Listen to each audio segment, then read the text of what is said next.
Audit non-conformity. What is an audit non-conformity? A non-conformity or non-conformance is the failure to comply with a requirement, standard, or procedure. A non-conformity indicates a problem that should be addressed with corrective action. It's a sign that something went wrong in your service, process, product, supply side, or in the system itself by not meeting the specifications. An audit non-conformance identifies a situation where the quality management system, as documented, is not being followed. It is a reactive opportunity to improve the quality management system. An audit non-conformity is documented in an audit report that provides record of a current condition to allow comparison after a corrective or preventive action is taken.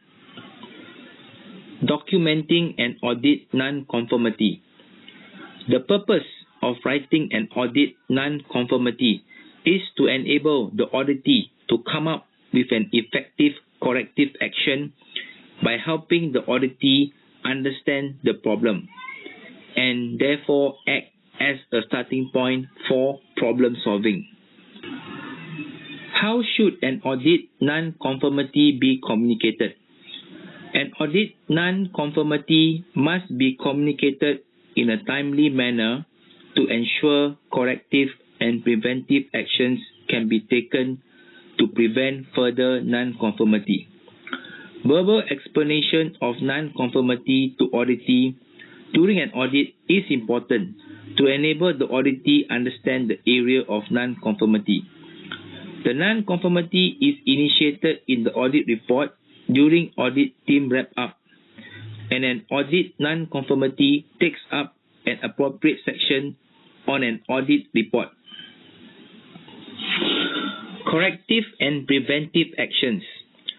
A corrective action addresses an actual gap, a condition that exists where what is does not equal what should be.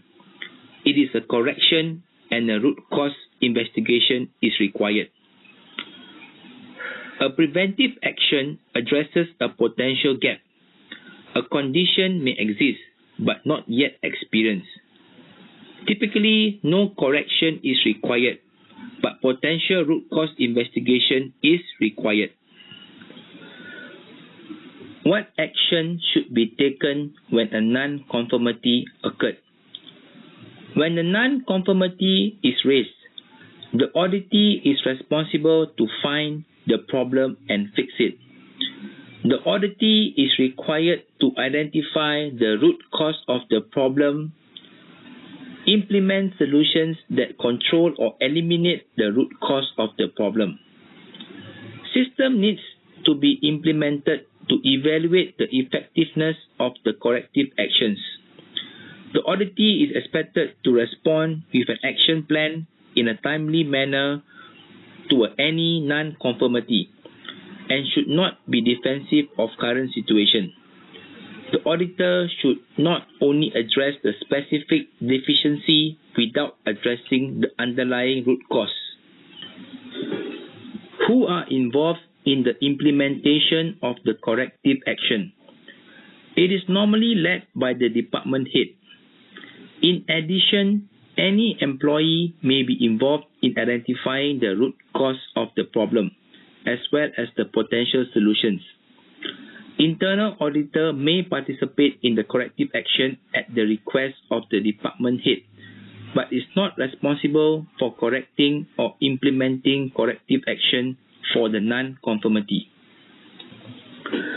Effectiveness of corrective action. A corrective action is deemed effective if the problem does not occur again. It is the auditee and department responsibility to verify the corrective action taken is able to fix the problem. Corrective action will also be independently evaluated by an auditor after the projected date of completion noted on the non-conformity report. Review of corrective action. The review of a corrective action proposed is performed by the audit coordinator and the auditor. They will evaluate the corrective action response based on the non-conformity raised. The corrective action will be accepted if it suitably addresses the non-conformity and is able to control or eliminate the root cause. However, if the non-conformity is found to be unacceptable, an explanation will be given to the auditee and the auditee is required to propose a new corrective action. Corrective action verification. To verify the corrective actions taken, the auditor will develop a set of questions specific to the corrective action using the corrective action report as the audit criteria and will look for evidence that the problem has not repeated since solution was implemented. Detailed objective evidence is required to confirm that a corrective action taken to correct a non-conformity is implemented and the action taken is effective.